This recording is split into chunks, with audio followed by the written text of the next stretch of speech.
수영하면 어깨 아프신 분 손 들어보세요. 수영 끝나면 어깨가 뻐근하고 오래 할수록 팔도 점점 무거워지는 분들 많은데요. 저는 어깨에 통증이 오면 몸통 회전까지 아프더라고요. 이럴 때 많은 분들이 어깨가 너무 뻣뻣한 건가? 팔을 더 크게 돌려야 하나? 라고 생각합니다. 그런데 팔을 물 밖에서 앞으로 가져오는 그 동작, 리커버리 팔 동작에 신경 써보신 분 있을까요? 3년 수영을 해도 50m만 넘어가면 어깨가 무너지던 분이 리커버리 딱 하나 고치고 나서 2주 만에 100m가 편해진 경우도 있어요. 팔 근력 문제도 아니었고 발차기 문제도 아니었어요. 팔을 물 밖으로 넘길 때 어깨를 으쓱하면서 억지로 들어 올리고 있었던 게 전부였거든요. 이렇게 한 동작을 바꿨을 뿐인데 어깨 통증도 사라지고 수영이 훨씬 편해졌다는 분들이 정말 많이 있습니다.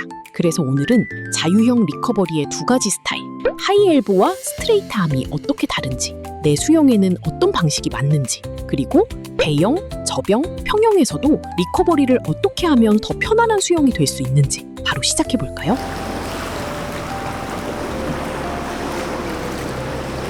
우리가 매일 리커버리를 잘못한다면 어떻게 될까요? 팔 모양만 좀 어색해지는 걸까요? 아닙니다. 생각보다 훨씬 많은 게 같이 무너집니다. 첫 번째로 가장 크게 느끼는 부분은 우리 어깨인데요. 팔을 물 밖에서 억지로 들어 올리거나 어깨를 으쓱하면서 팔을 끌어다 넘기면 어깨 앞쪽과 승모근 쪽에 피로가 쌓여요. 처음에는 그냥 뻐근한 정도지만 매번 반복되면 어깨가 뭔가 찝히는 느낌, 특정 각도에서 팔이 걸리는 느낌, 심하면 통증으로 이어집니다. 특히 몸통이 돌아가지 않은 채로 팔만 높게 들어 넘기는 리커버리는 어깨 관절에 부담이 제일 많이 가요. 수영이 원래 어깨를 많이 쓰는 운동인데 쉬어야 할 구간에서도 어깨가 계속 긴장하면 금방 지쳐버리죠. 두 번째는 하체가 가라앉는 건데요. 팔은 물 밖에 있는데 왜 하체가 가라앉냐고요? 팔을 크게 휘두르거나 몸의 중심축이 좌우로 흔들리면 그 반작용으로 몸통이 출렁이고 몸 전체 자세가 무너집니다. 상체가 위에서 흔들리면 하체는 아래로 떨어지게 돼 있거든요.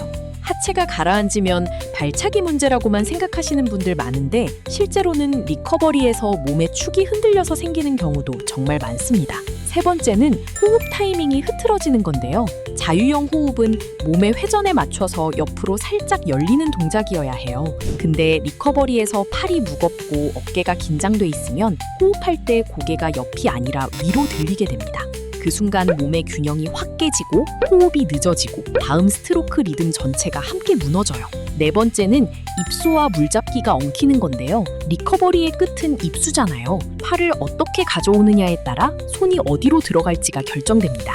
팔이 몸 안쪽으로 감기듯 들어오면 손이 머리 중심선 안쪽으로 넘어가는 크로스오버가 생기고 너무 바깥으로 떨어지면 다음 물잡기 타이밍이 늦어져요.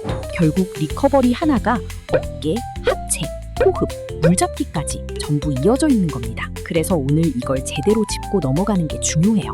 리커버리는 말 그대로 회복입니다. 한번 물을 잡고 밀어낸 팔이 다시 앞으로 돌아오면서 다음 스트로크를 준비하는 과정이에요. 리커버리는 직접 앞으로 나가는 힘을 만드는 구간이 아니에요.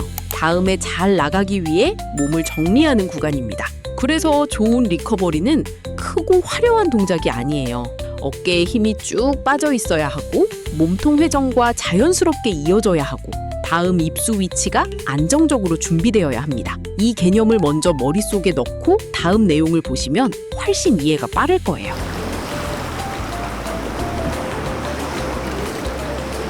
하이엘보와 스트레이트암, 뭐가 다를까요? 자유형 리커버리는 크게 2가지 스타일로 나눌 수 있어요.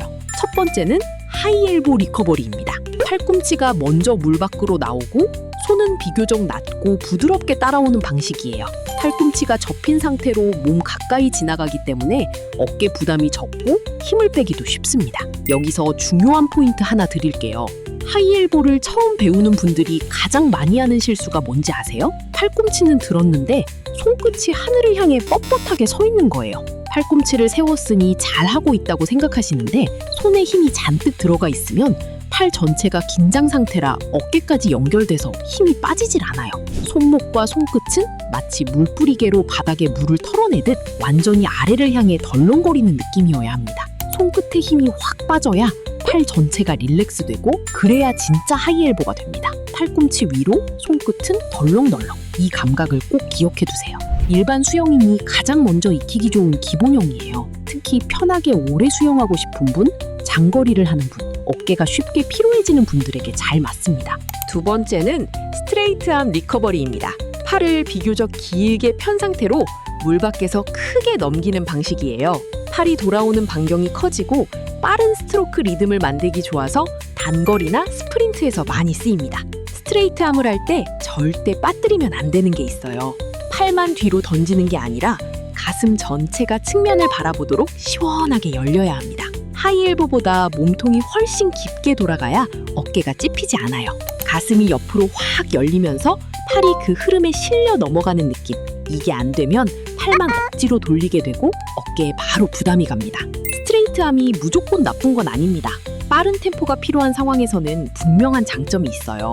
하지만 일반 수영인이 무작정 따라하기엔 조건이 필요합니다. 어깨 가동 범위, 충분한 몸통 회전, 코어 안정성이 함께 뒷받침되어야 해요. 이 조건이 갖춰지지 않은 상태에서 따라하면 팔만 크게 휘둘리고 몸의 축이 흔들리고 어깨 앞쪽의 피로가 금방 쌓입니다. 초보자와 일반 수영인은 하이엘보를 기본값으로 두고 스트레이트암은 특정 목적이 생겼을 때 꺼내는 옵션으로 이해하시면 좋습니다. 그래서 하이엘보가 일반 수영인에게 대체로 기본형으로 권장되는 이유는 단순한데요. 편하고 안정적이고 오래가도 덜 지치기 때문입니다. 자유형을 오래 하려면 물속에서 힘을 쓰는 구간과 물 밖에서 힘을 빼는 구간이 명확하게 나뉘어야 해요. 하이엘보는 팔꿈치가 접히면서 손이 몸 가까이 지나가기 때문에 어깨를 크게 들어올리지 않아도 됩니다. 팔이 몸통 회전에 실려서 앞으로 넘어가면 리커버리가 훨씬 가벼워지거든요. 어깨가 팔을 들고 오는 게 아니라 몸통이 돌면서 팔이 그냥 따라오는 겁니다. 이 차이가 생각보다 커요. 어깨로 들어올리면 어깨가 일을 하는 거고 몸통 회전에 실리면 어깨는 그냥 쉬고 있는 겁니다. 입수 위치를 안정시키기도 좋아요. 손이 너무 안쪽으로 감기거나 너무 바깥으로 떨어지는 걸 줄여주고 어깨너비 앞쪽으로 자연스럽게 들어가기 쉬워집니다. 호흡과 연결하기도 훨씬 쉽고요. 자유형 호흡은 몸통이 돌아갈 때 고개가 함께 살짝 열리는 구조잖아요.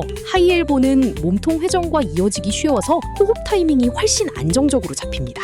반대로 리커버리에서 팔을 크게 휘두르면 호흡할 때 몸이 더 흔들려요. 몸의 중심축이 무너지면 고개가 들리고 고개가 들리면 하체가 가라앉고 하체가 가라앉으면 발차기를 더 많이 하게 됩니다.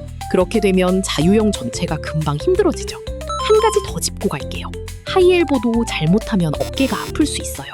팔꿈치를 일부러 높게 세우려고 어깨를 으쓱하거나 팔꿈치를 몸 뒤로 과하게 끌어올리면 오히려 더 불편해집니다. 좋은 하이엘보는 팔꿈치를 억지로 드는 게 아니에요. 몸통이 돌아가면서 어깨가 열리고 그 흐름 안에서 팔꿈치가 자연스럽게 먼저 나오는 겁니다. 아까 말씀드린 것처럼 손끝은 항상 덜렁덜렁 힘이 빠진 상태여야 하고요. 하이엘보는 단순히 예쁜 팔 모양이 아닙니다. 같은 거리를 수영해도 덜 피곤하게 만드는 방식이에요. 그렇다면 스트레이트 암은 언제 쓸까요? 스트레이트 암은 스피드를 위한 선택지입니다. 짧은 거리에서 빠르게 치고 나가야 할 때 팔을 길게 펴서 큰 리듬으로 넘기면 팔을 돌리는 빈도를 높이는 데 도움이 돼요. 단거리에서는 효율만큼이나 템포가 중요합니다. 물속에서 강하게 잡고 밀고 물 밖에서 빠르게 팔을 가져와서 다시 입수하는 리듬이 필요하거든요. 이런 상황에서는 스트레이트암이 빠른 회전감을 만드는 데 유리합니다. 하지만 이 방식은 체력 소모가 큽니다. 팔을 길게 편 채로 넘기면 돌아오는 반경이 커지고 어깨가 감당해야 하는 부담도 함께 커지거든요. 그래서 장거리 수영이나 일정한 페이스를 유지해야 하는 상황에는 불리할 수 있어요. 특히 어깨가 자주 뻐근한 분, 호흡할 때 몸이 많이 흔들리는 분은 스트레이트암을 무리해서 따라하지 않는 게 좋습니다. 아까 말씀드렸지만 스트레이트암은 가슴이 측면으로 충분히 열려야 안전해요. 몸통이 얕게 도는 상태에서 팔만 크게 돌리면 어깨 앞쪽이 바로 찝힙니다. 팔을 던지기 전에 가슴이 먼저 열린다는 감각, 이게 핵심입니다.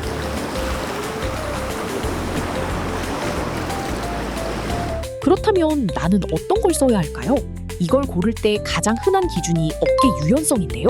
어깨가 유연하면 스트레이트암, 뻣뻣하면 하이엘보, 이렇게 단순하게 생각하시는 분들이 많아요. 하지만 유연성 하나만으로는 부족합니다. 실제로는 거리, 어깨 상태, 몸통 회전, 수영 수준, 이 네 가지를 같이 봐야 해요. 첫 번째는 얼마나 오래, 어떤 거리를 수영하느냐입니다.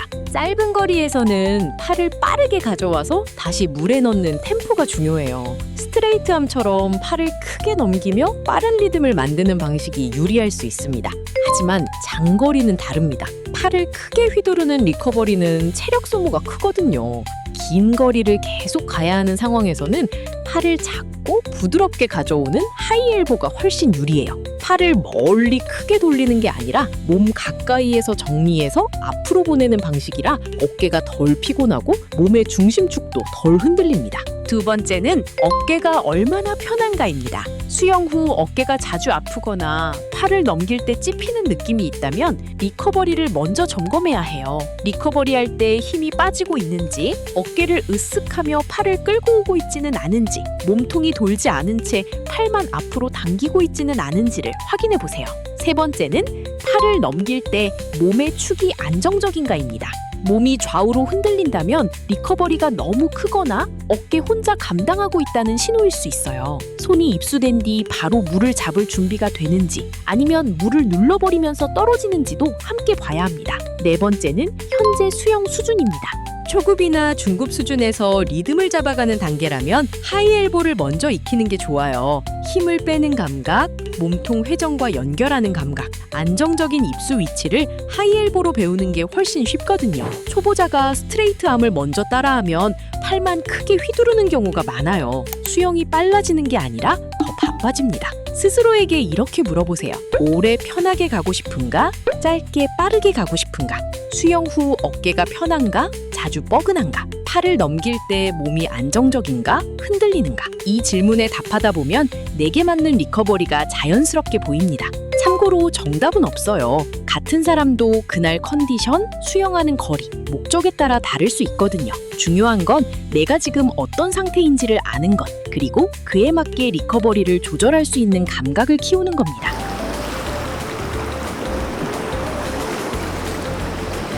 여기까지 자유형을 중심으로 설명을 드렸는데요. 사실 리커버리는 자유형에만 있는 개념이 아닙니다.